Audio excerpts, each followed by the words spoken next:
Number 1. Cuba's underwater city. In 2001, a Canadian engineering company called Advanced Digital Communications was running side-scan sonar across the seabed off Cuba's western tip. They were doing commercial survey work for the Cuban government, mapping the ocean floor for pipeline routes and cable corridors. Routine stuff. But when engineer Paulina Zalitsky and her husband Paul Weinsweig reviewed the sonar returns from the Guanahacabibes Peninsula, they stopped cold.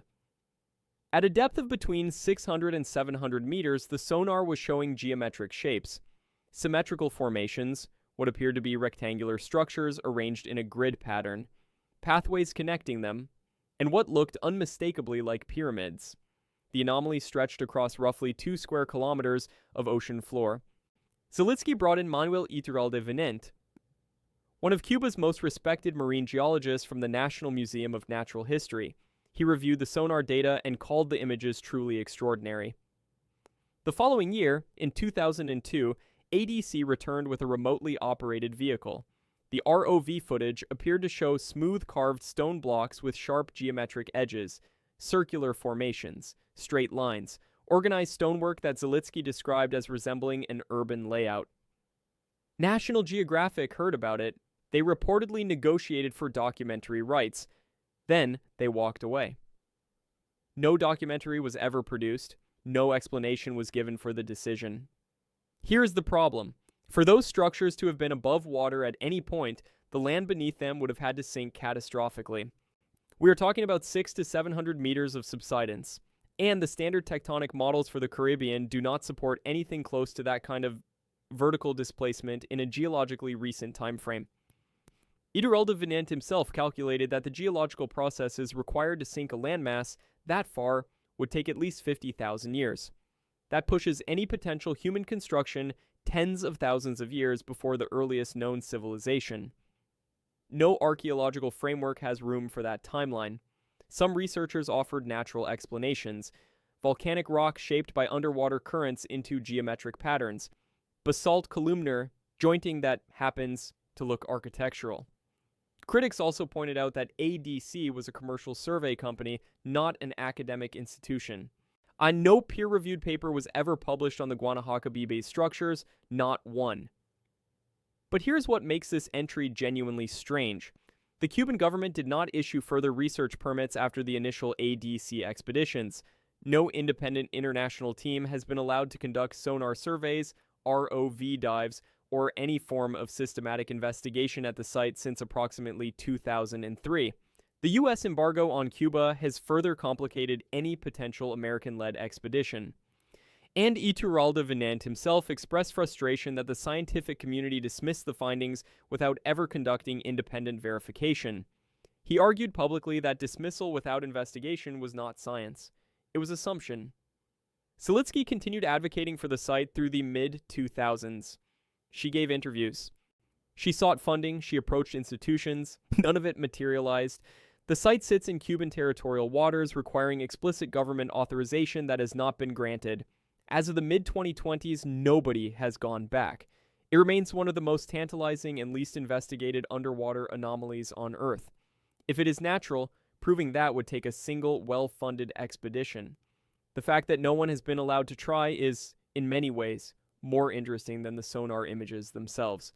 And Cuba was not the only place this happened in 2001. Number 2. The Gulf of Cambay structures. In May of that same year, on the other side of the world, India's National Institute of Ocean Technology was conducting routine pollution surveys in the Gulf of Cambay off the coast of Gujarat. Their side-scan sonar picked up something unexpected at a depth of approximately 40 meters. Geometric formations stretched across a 9-kilometer section of the seabed. What appeared to be building foundations, streets, a drainage system. The shapes looked like a city. NIOT scientists led by S. Badranarayan made an extraordinary claim.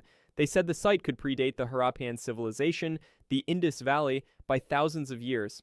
Dredging operations pulled up artifacts from the site, pottery fragments, beads, a piece of carved wood, and what appeared to be fragments of a human jawbone. The carved wood was sent for radiocarbon dating. The result came back at approximately 9,500 years before present, roughly 7500 BCE.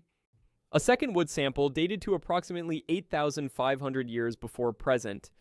If those dates were accurate, and if the materials genuinely came from the structures on the sonar, this was not just older than the Indus Valley civilization, it was older than any known urban settlement on Earth, by a wide margin, older than Jericho, older than Çatalhöyük, older than anything in the archaeological record with walls and streets. Mainstream archaeologists pushed back hard. Dredged materials cannot be reliably associated with sonar structures, they argued, because dredging disturbs sediment layers and mixes materials from completely different time periods. The pottery fragments were too small and too eroded for definitive classification. The jawbone was never conclusively confirmed as human in a peer-reviewed publication. And the Gulf of Cambay has some of the most powerful tidal currents on the planet, up to 8 knots, which could easily transport artifacts from onshore sites and deposit them on the seabed. The critics had a point. Dredging is a blunt instrument. You throw a bucket into the mud and pull up whatever comes with it. There is no stratigraphy, no provenance, no context.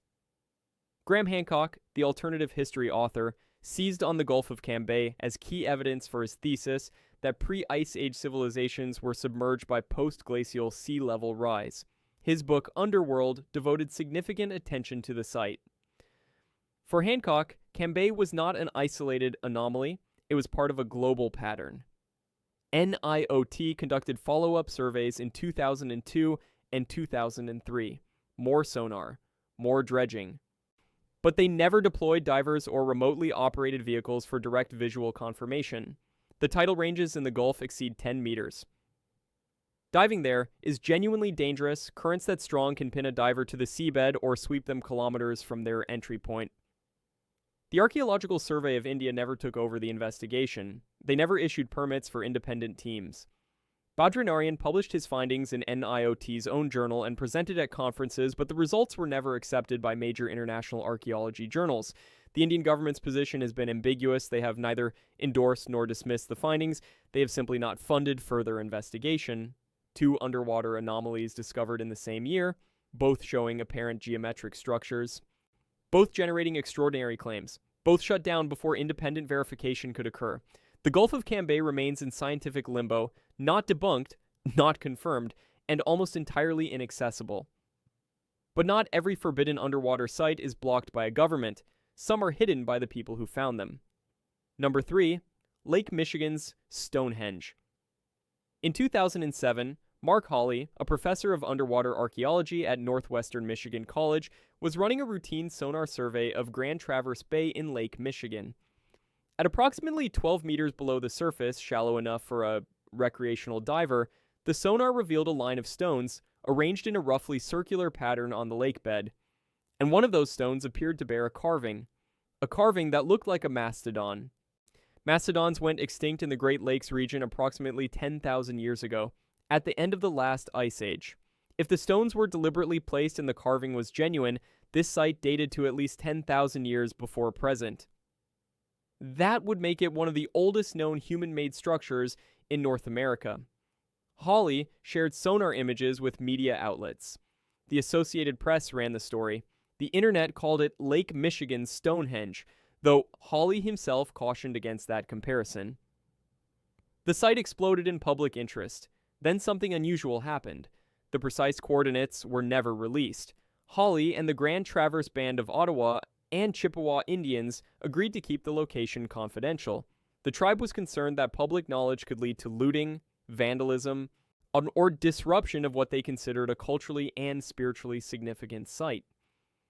Michigan state law gives federally recognized tribes significant authority over underwater cultural heritage in their traditional territories, providing legal backing for the decision. Only a handful of researchers have ever dived the site. Published photographic evidence is extremely limited. Most public images are sonar returns, not direct photographs. The apparent mastodon carving has never been examined in person by paleontologists or rock art specialists in any published study. We have sonar images and verbal descriptions. That is it. Skeptics have offered explanations.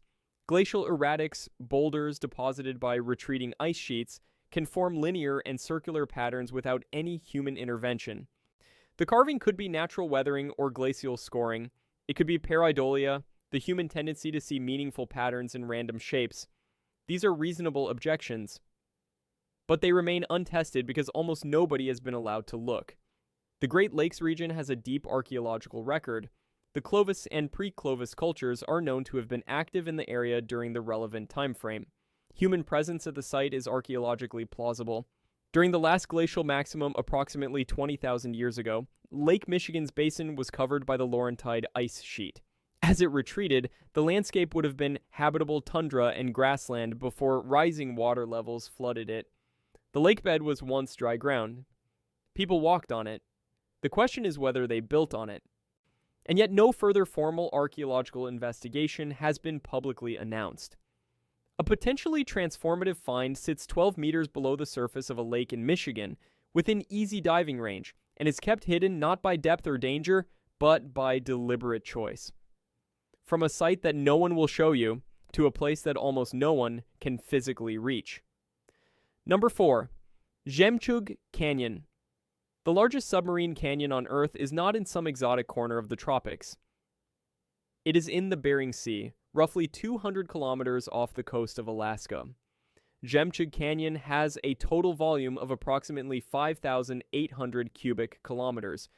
For comparison, the Grand Canyon's volume is roughly 4.2. Zhemchug is not slightly bigger. It is over 1,000 times larger by volume. The canyon reaches a maximum depth of approximately 2,600 meters below the surrounding continental shelf surface. It is actually two intersecting canyons, a north branch and a south branch, that merge into a Y-shaped formation roughly 160 kilometers across. Soviet oceanographers first mapped it in the mid-20th century. The name comes from the Russian word Zhemchug, meaning pearl. How it formed is still debated. Some geologists attribute it to massive glacial meltwater erosion during the Pleistocene ice ages, when the Bering Land Bridge was exposed and enormous volumes of fresh water carved through the continental shelf. Others point to tectonic faulting. A third hypothesis suggests turbidity currents underwater landslides of sediment carved or widened the canyon over millions of years. All three mechanisms may have contributed. The truth is, we do not have enough data to say definitively, because nobody has studied it closely enough. But the real reason Zhemchug stays unexplored has less to do with geology and more to do with geography.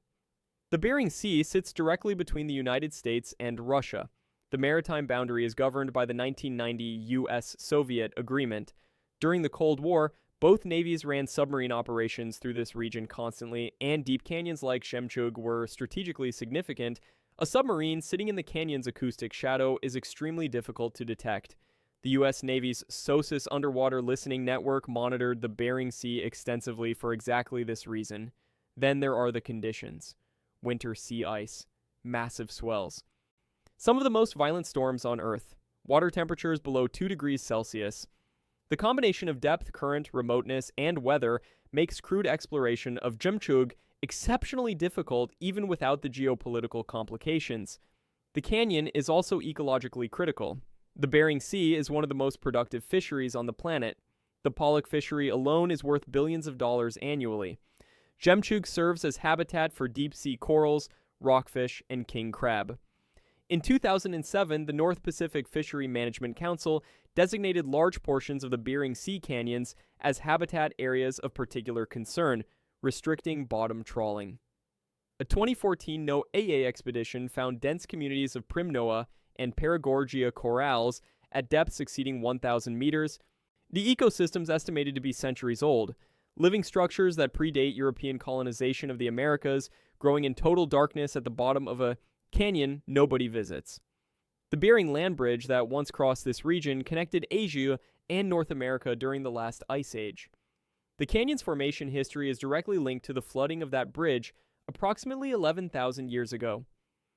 Some researchers have speculated that evidence of early human migration routes across Beringia could be preserved in sediment layers within the canyon system, but no archaeological investigation has ever been attempted. Despite all of this, Zhemchug Canyon has never been subject to a comprehensive systematic survey. Most of what we know comes from fisheries, sonar, military mapping, and occasional research cruises.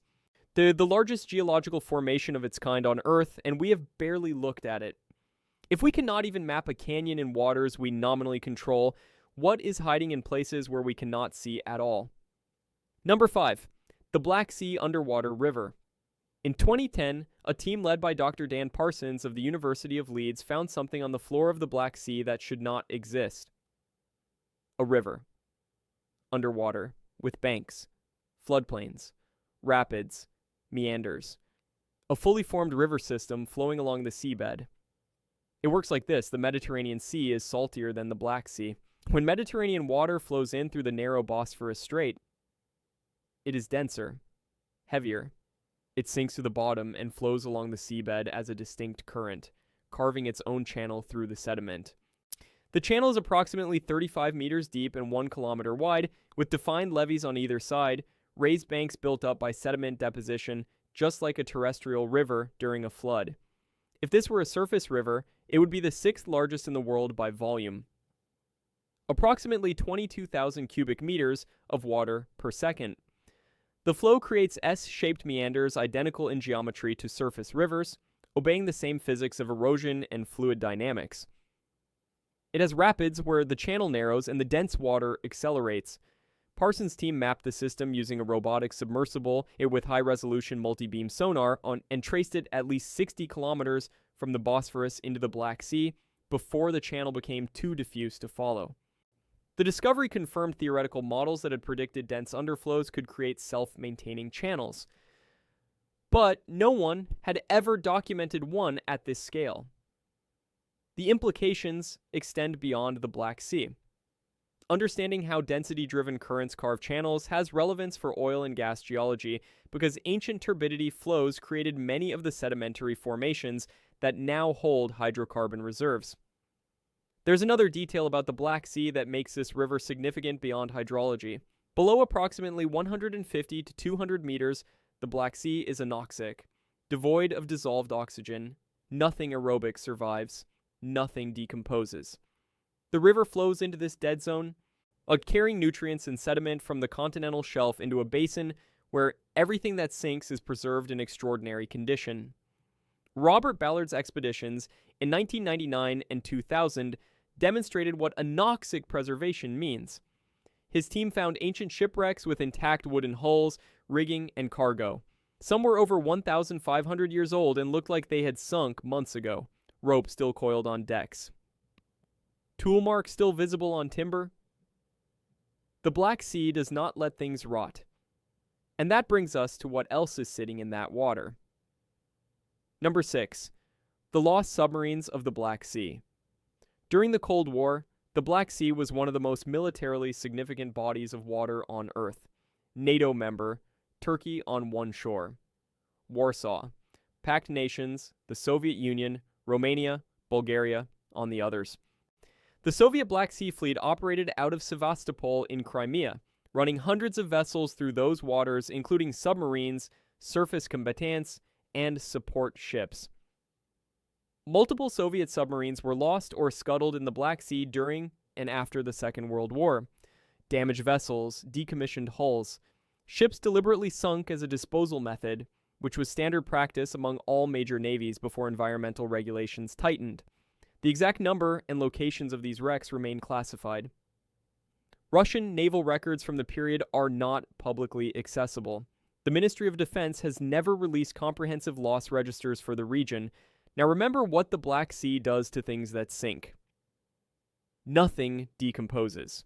The anoxic water below 200 meters preserves everything. A 2016 expedition by the Black Sea Maritime Archaeology Project, led by Professor John Adams of the University of Southampton, discovered over 60 shipwrecks in Bulgarian waters. Some dated back over 2,500 years.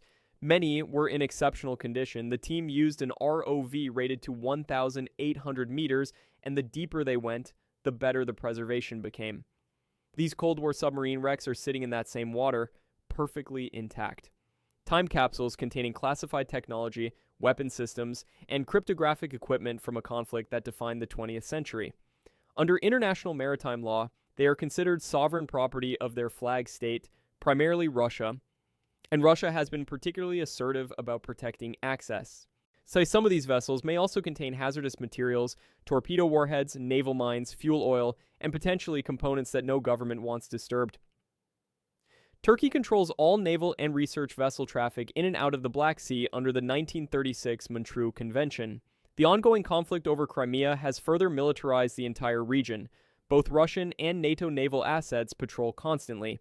Any research activity is subject to heightened scrutiny. And modern wrecks have been added to the collection.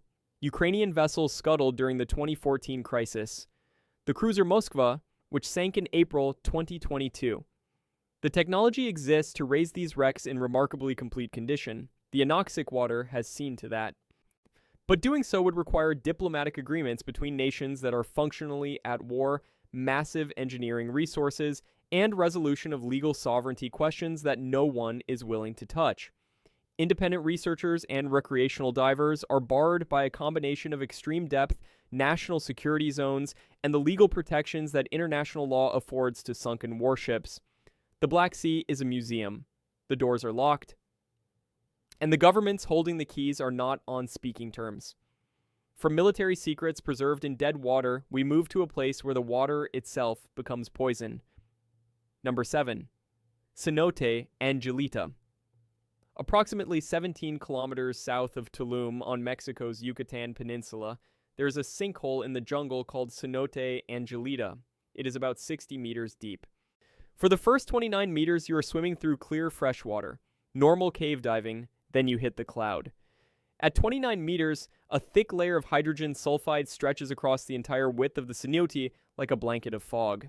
It is produced by the decomposition of organic matter, leaves and branches that fall from the surrounding jungle and settle into the water column.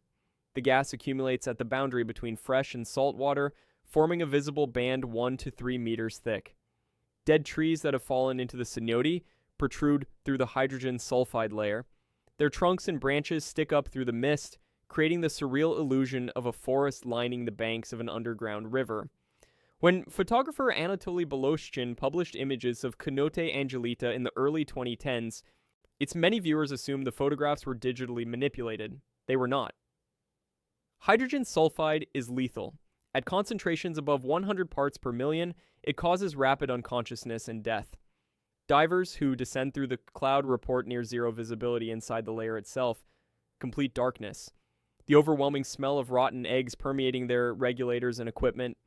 Below the cloud in the saline layer, visibility partially returns, but the water is dark and eerie and the dissolved gas corrodes diving equipment over repeated exposures. The cenote is open to certified cave divers and technical divers, but descending through the hydrogen sulfide layer requires specialized training and is classified as a high-risk dive. This is not a place you visit casually. The Yucatan cenotes are part of the largest underwater cave system on Earth. The Sac-Acton system stretches over 370 kilometers and was confirmed as a single interconnected network in 2018. The limestone bedrock that makes all of this possible was formed from ancient coral reefs. It is porous enough to allow seawater to penetrate inland, creating the freshwater-saltwater interfaces that produce cenotes. The ancient Maya considered cenotes sacred. The word cenote itself comes from the Yucatec Maya word zonot. Many cenotes contain archaeological deposits, human remains, pottery, jade, gold offerings thrown in as part of ritual practice. But no published archaeological survey has ever documented what lies in Cenote Angelita's deeper layers below the hydrogen sulfide barrier. The toxic gas makes systematic exploration below 30 meters extraordinarily challenging. Whatever the Maya may have deposited in the deep water sits behind a curtain of poison. And then there is the biology. The hydrogen sulfide layer supports chemosynthetic bacteria, organisms that derive energy from sulfur compounds instead of sunlight. An ecosystem running entirely independent of photosynthesis. Scientists have noted that the chemical conditions in Cenote Angelita are analogous to those believed to exist on Jupiter's moon Europa and Saturn's moon Enceladus, a place on Earth that resembles an alien world, sitting under a layer of poison, with an unknown archaeological record beneath it. Number 8, the Darvaza crater's underwater twin. Most people know the Darvaza gas crater in Turkmenistan, the door to hell. A Soviet drilling rig collapsed into a natural gas cavern in 1971. Engineers ignited the escaping methane to prevent it spreading. It has been burning continuously ever since. What most people do not know is that the same geology that created Darvaza extends under the Caspian Sea. And the seabed is riddled with its underwater equivalents. The Caspian is the world's largest enclosed inland body of water, 371,000 square kilometers. Its southern basin exceeds 1,000 meters in depth, and the seabed sits on top of some of the largest hydrocarbon reserves on the planet. Methane seepage is everywhere. Natural gas vents through the sediment in plumes, pockmarks, and mud volcanoes. The Caspian contains an estimated 300 or more mud volcanoes, the highest concentration of any body of water on Earth. Some of them erupt with visible flames. The Dashkil mud volcano in Azerbaijan has produced flame columns reportedly reaching 15 meters. Geologists have documented collapse features on the Caspian seabed that mirror Darvaza's formation. Sinkholes and pockmarks where subsurface gas pockets have destabilized the overlying sediment and caused the seabed to cave in. These features range from a few meters to hundreds of meters across and can be tens of meters deep. The largest ones sit in the southern Caspian basin where thick sediment layers overlie gas-charged formations, conditions almost identical to those that created Darvaza on land. The methane is not just a geological curiosity, it is a hazard. Gas bubbles venting from the seabed reduce the density of the water above them. In a large enough blowout, a ship passing through the plume could theoretically lose buoyancy and sink. Methane is also approximately 80 times more potent than carbon dioxide as a greenhouse gas over a 20-year period. Large-scale seabed release is a genuine climate concern, but investigation is nearly impossible. The Caspian's legal status was disputed for decades after the Soviet Union collapsed. The 2018 Convention on the Legal Status of the Caspian Sea established a framework among the 5 bordering nations: Russia, Kazakhstan, Turkmenistan, Iran, and Azerbaijan, but left significant ambiguity about seabed resource rights. Any survey or drilling operation requires navigating competing territorial claims. Soviet-era seismic data remains classified or locked in state archives. The Turkmen sector is particularly opaque. Turkmenistan restricts foreign access to its territorial waters and has not permitted independent geological surveys, and the sea itself is changing. Climate models project the Caspian's water level could drop by 9 to 18 meters by 2100. That decline could expose currently submerged methane seeps and fundamentally alter the region's geology. A sea full of flammable sinkholes controlled by 5 governments that cannot agree on who owns it and slowly draining. Number 9. The Milford Sound Dead Zone. On the southwest coast of New Zealand's South Island, inside Fiordland National Park, there is a fjord called Milford Sound. Piopiotahi in Maori, named for the now extinct piopio bird. From the surface, it looks like a postcard. Towering cliffs, waterfalls, rainforest. To one of the most photographed landscapes in the southern hemisphere. Beneath the surface, it is something else entirely. Milford Sound is approximately 15 kilometers long and reaches a maximum depth of 291 meters. But its entrance, the shallow ridge at the mouth called a sill, is only about 30 meters deep. That sill traps deep water inside the fjord, limiting exchange with the open Tasman Sea. And Milford Sound receives approximately 6,700 millimeters of rainfall annually. It is one of the wettest inhabited places on Earth. That rainfall does something extraordinary. The massive freshwater input creates a permanent dark layer on the surface, stained brown by humic and tannic acids leached from decomposing vegetation in the surrounding rainforest. This tannin layer extends 2 to 10 meters deep, and it blocks sunlight from penetrating into the salt water below. The result is permanent twilight or near total darkness at depths that would normally be well lit in open ocean. Deep-sea species that normally live at 200 to 1,000 meters in open water can survive at just 10 to 40 meters inside of Milford Sound. Marine biologists call this deep water emergence. Black corals, brachiopods, tube worms, organisms associated with the continental slope and abyssal environments living at depths a snorkeler could reach. The black coral colonies in Milford Sound are among the shallowest known populations in the world. Some are estimated to be up to 300 years old. The Milford Sound Underwater Observatory at Harrison Cove lets visitors descend 10 meters to see this through glass. But the deeper parts of the fjord are another matter. The combination of extreme depth, strong tidal currents through the narrow entrance, and near-zero visibility at depth makes diving operations hazardous. Commercial diving is regulated by New Zealand's Department of Conservation under the Marine Reserves Act and the fjord's UNESCO World Heritage status. The deep basin has never been comprehensively surveyed by ROV or submersible. What lives at 290 meters inside a light star fjord in one of the most remote corners of New Zealand is genuinely unknown. In 2020, an extreme rainfall event followed by a marine heat wave caused a mass mortality event. Thousands of organisms died, including corals that had been growing for centuries. The freshwater layer deepened dramatically, smothering marine life adapted to the salt water beneath. A fragile system that took hundreds of years to build, damaged in days. And because the deep basin had never been properly documented, we do not even have a complete record of what was lost. Other fjords in Fjordland, Doubtful Sound, Dusky Sound show similar deep water emergence. They are even more remote and even less studied. The deep basins of New Zealand's fjords remain some of the least explored underwater environments on Earth, hidden not behind political boundaries but behind walls of dark water and ancient rainforest chemistry. Number 10. The Eltanin Antenna. On August 29, 1964, the USNS Eltanin was towing a camera sled across the floor of the Southern Ocean. The Eltanin was an American oceanographic research vessel operated by the Military Sea Transportation Service for the National Science Foundation.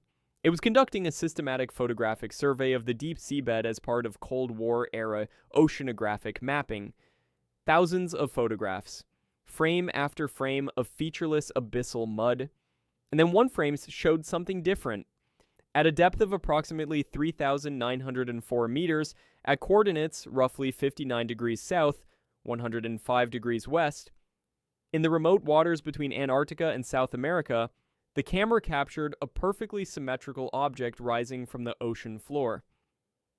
A vertical stalk approximately 60 centimeters tall, on evenly spaced nodes or branches radiating at right angles from the central axis. It looked unmistakably like a modern telecommunications antenna. The image was cataloged as Photograph T 280-13-15.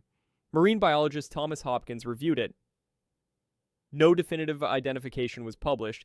The object did not match any known marine organism in the scientific literature of the 1960s. In 1968, UFO researcher Brad Steiger publicized the photograph in his book, framing it as possible evidence of extraterrestrial technology on the ocean floor. He coined the term Eltanin Antenna. The framing caught fire. Through the 1970s and 80s, it became one of the most iconic anomalous ocean object claims of the Cold War era. It appeared in documentaries. It circulated in magazines. It became shorthand for the idea that something intelligent had placed objects on the deep seabed. In 1971, scientists offered a biological explanation. The object might be Chondrocladia concrescens, a rare species of carnivorous sponge. Chondrocladia sponges are unusual organisms. They have abandoned filter feeding entirely. Instead, they capture tiny crustaceans using hook-shaped spicules on their branches. They are passive predators. And some species produce stalked branching growth forms that bear a resemblance to the Eltanin object. The identification was proposed by researcher Heezen and Hollister, who compared the photograph to known specimens. But the match was not universally accepted. The photograph's resolution was too low for positive identification. And some researchers noted that the symmetry and right angle branching of the Eltanin object was more regular than typical Chondrocladia specimens. Carnivorous sponges grow in response to current and food availability. They tend to be slightly irregular. The Eltanin object is almost geometrically perfect. No expedition has ever returned to the coordinates to collect the object. No one has rephotographed it with modern equipment. The Southern Ocean is one of the most hostile environments on Earth. Storms, massive swells, near-freezing water, extreme isolation from any port facility. The coordinates are in international waters, far from any continental shelf, in a region rarely visited by research vessels. Modern deep-sea biology has confirmed that Cladohizzidae sponges are more diverse than known in the 1960s. Dozens of species have been described since. The object is probably a rare sponge. Probably. But here's the thing. Probably is not confirmed. And after more than 60 years, nobody has gone back to check. The USNS Eltanin operated from 1962 to 1975, partially funded by the U.S. Navy for strategic seabed mapping. The antenna photograph is by far its most famous image. Whether other anomalous objects were captured during those cruises and classified is unknown. The Eltanin Antenna remains what it has always been, a single photograph taken once of something at the bottom of the most remote ocean on Earth. 60 years of argument over one image, and the object is still sitting there. If you zoom out from these 10 places, a pattern emerges: discovery, initial excitement, then access closes. Is Cuba shut down permits? India stopped funding. Michigan hid the coordinates. The Bering Sea is too hostile and too militarily sensitive. The Black Sea is controlled by hostile governments sitting on top of sovereign wrecks. The cenote is toxic. The Caspian is disputed. Milford Sound is fragile. And the Eltanin Antenna is simply too far away for anyone to justify going back. The barriers are not all the same. Some are political, some are legal, some are physical, some are cultural, but the result is identical. These places remain unexamined, the evidence stays ambiguous, and the questions stay open. Consider the structural factors. Ocean research competes for funding against space, medicine, and defense. NOAA's annual budget is a fraction of NASA's. Deep-sea archaeology is enormously expensive with no commercial return. So academic archaeology still favors land-based excavation with established methodology. Findings from non-academic organizations like ADC and NIOT get dismissed by the establishment, sometimes fairly and sometimes reflexively. The tools to investigate every site on this list exist right now. ROVs, AUVs. Modern sonar. High-resolution photogrammetry, deep-rated submersibles that can reach the bottom of the Mariana Trench. The barrier is not engineering, it is money and political will. The technology gap is striking when you put numbers to it.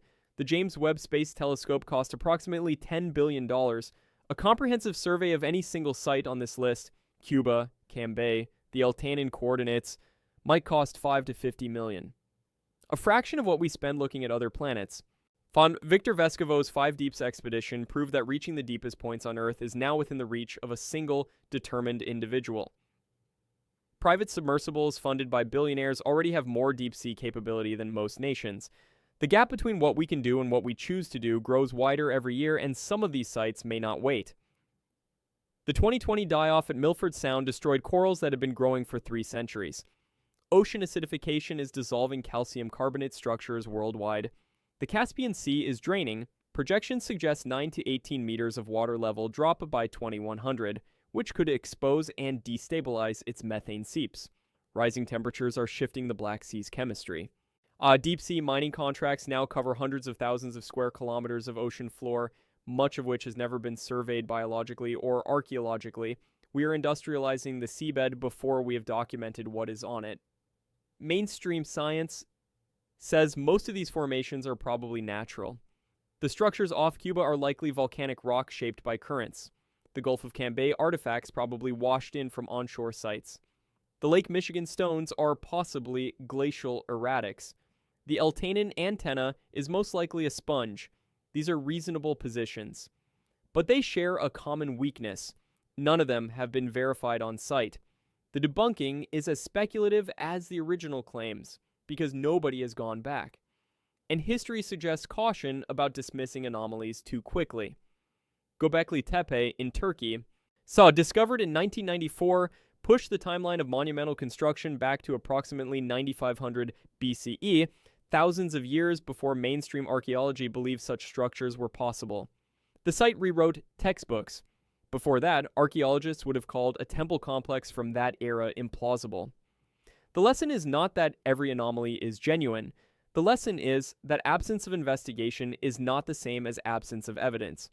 More than 80% of the ocean floor remains unmapped at high resolution. Every decade brings new tools, autonomous vehicles, AI-enhanced sonar analysis, private submersibles funded by individuals with more deep-sea capability than most nations. The ocean floor is not empty. It is an archive. The Black Sea's anoxic water preserves everything that sinks. The Caspian sediment layers record geological events spanning millions of years. The Southern Ocean's crushing cold and pressure create conditions where objects can sit undisturbed for decades, centuries, or longer. These 10 places are not mysteries because we lack the ability to solve them. They are mysteries because we have not decided to look. And the question that remains is whether we will choose to investigate before the archive changes beyond recognition. The deep sea operates on timescales that dwarf human history. Formations, ecosystems, and potentially the traces of civilizations we do not yet acknowledge have been sitting beneath the surface for millennia. The same fundamental forces that shape the ocean, density, pressure, chemistry, geology, shaped every culture that ever built near its shores. What those cultures left behind is still down there, in the dark, in the cold, in the silence, waiting for someone to point a camera at it again